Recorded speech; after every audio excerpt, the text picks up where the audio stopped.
like the floodgates have opened and it's just nonstop. What the hell happened here?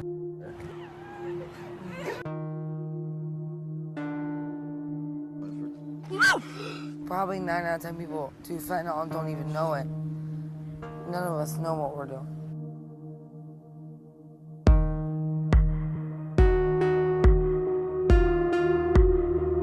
It's not heroin that's killing our people. It's fentanyl, and it's changed the game. A vehicle possibly going on 95.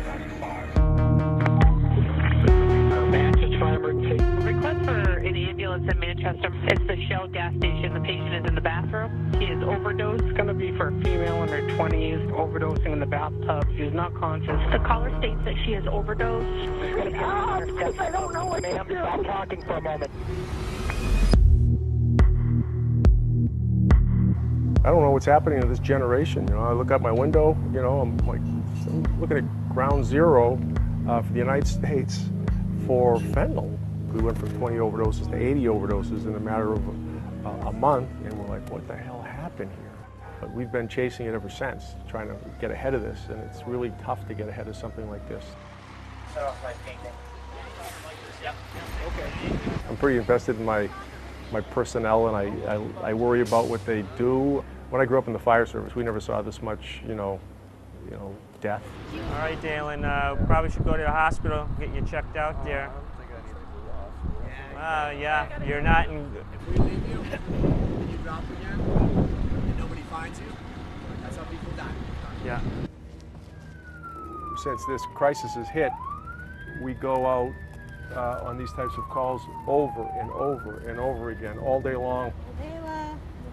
Layla, wake up. He's going to give her another Narcan. So this will be the second one that we put in to try to, because she didn't respond to the first one, so we're going to put in a second one.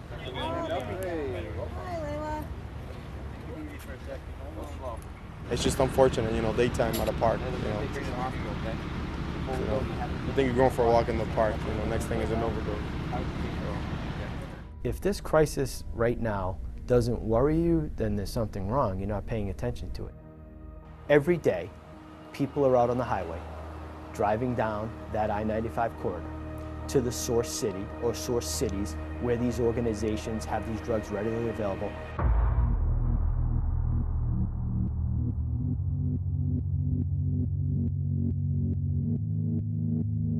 It's all day long.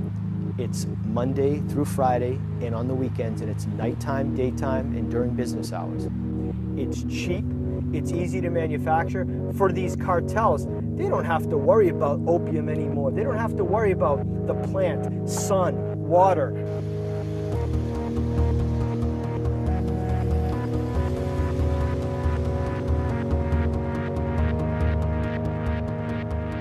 He's getting to the blue BMW. He picked up, he's looking around. Two-door blue BMW is leaving. So you can see how this works. We're set up in the park. We're sort of at a position where we can see what's happening. We see customers coming in. And he's coming to the park and he has your plates. They're getting served. They're getting back in the car. And they have the plates on the other guys once a week. Our guys are calling it out to the surveillance units. Surveillance units are taking them away to a place where, whether it's in New Hampshire or Massachusetts, we can safely make these traffic stops. Straight ahead right there. A vehicle possibly going on 95. Still laying it right here. What do you think, homie? We're up here in New Hampshire now. We just stopped a car that we saw pick up from that same park. And this woman, too, had the stuff stuffed inside of her body cavity. She's pulling it out for the troopers. The cartels will never change what they're doing. They have found an avenue now with fentanyl where they can make so much money. The dealers are now mixing fentanyl with everything. We're seeing an increase of fentanyl mixed with cocaine, fentanyl mixed with methamphetamine. To the dealer, they almost look at this fentanyl now as a magic dust that's just a moneymaker. They've killed more people than war has.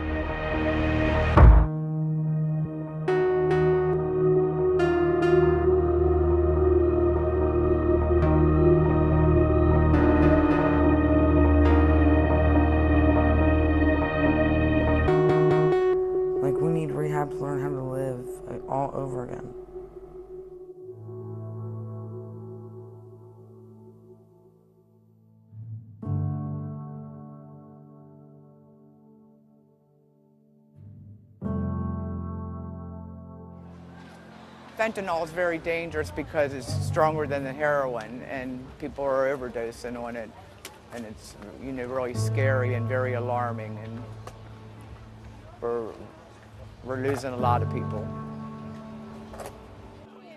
A lot of the people that we know like either died or moved or went to jail. Some go to rehab, but they always come back. I could never count throughout the years how many people that I've helped or known that have died from this disease. At least 100 people in the last few years. It's sad because there might, next time we come, somebody might say, oh, so-and-so didn't make it. That happens often, especially since this fentanyl's been out. I chase fentanyl, I chase car fentanyl because it's the only dope I feel anymore. But it is a big problem because it's so powerful. People that have been clean for years and just recently decide to relapse, they end up ODing. A lot of people walking by.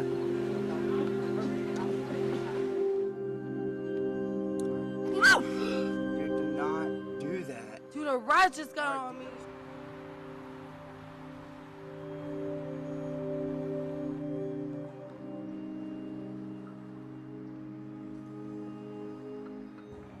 The last 2 years, I guess nothing's changed, but everything's changed. I know that sounds really weird, but I'm still using, I'm still down here, I'm still jumping from house to house. I'm still with the same guy. I feel a little trapped. I'm scared to shoot up again, but I know eventually I probably will if I stay down here.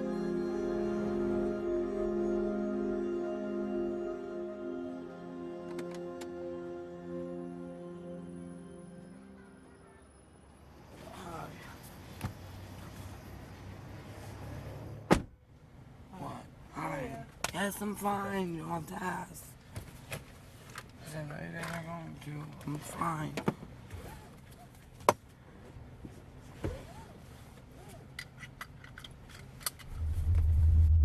What did you spend your money on? I got a pill.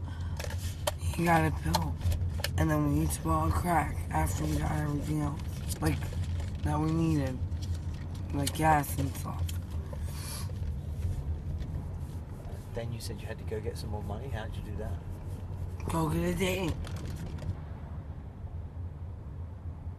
What I mean is I usually go outside, 20 minutes later I'll get a date, then I hurry, get the money, either rob them or just do the stupid date and come back home, and then I go back out if we need more money. I'm not sure if I see my future right now. I mean, really, when I think about it, I don't know what I'm gonna do in 3 years. I don't know what I'm gonna do tomorrow. I don't know what I'm gonna do in an hour. I mean, all I can do is hope that it will be the right thing, and not what I'm doing now.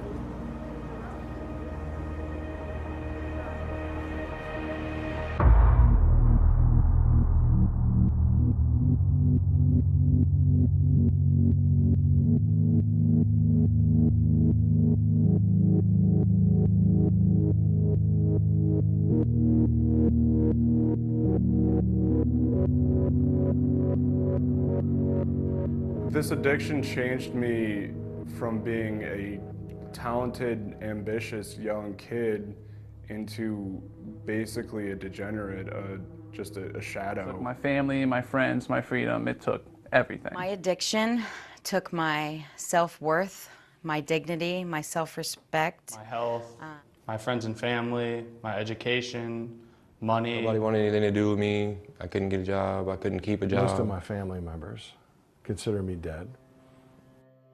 Over the course of the last 2 years, I wouldn't say that it got better. I would say that it's gotten worse. We see more and more patients coming in that have experienced multiple overdoses prior to coming in. I really don't see an end in it. I don't see it getting better at all. It's like the floodgates have opened, and it's just nonstop. When we met Stephen, he didn't want to hear anything about recovery.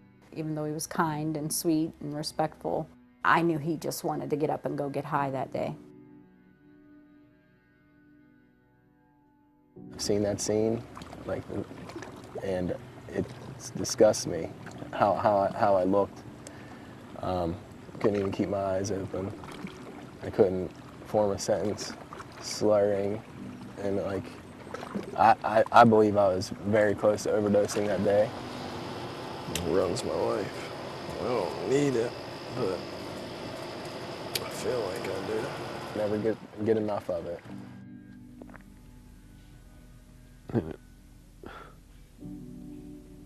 It wasn't. But I knew it's not too late. That I can still make it right.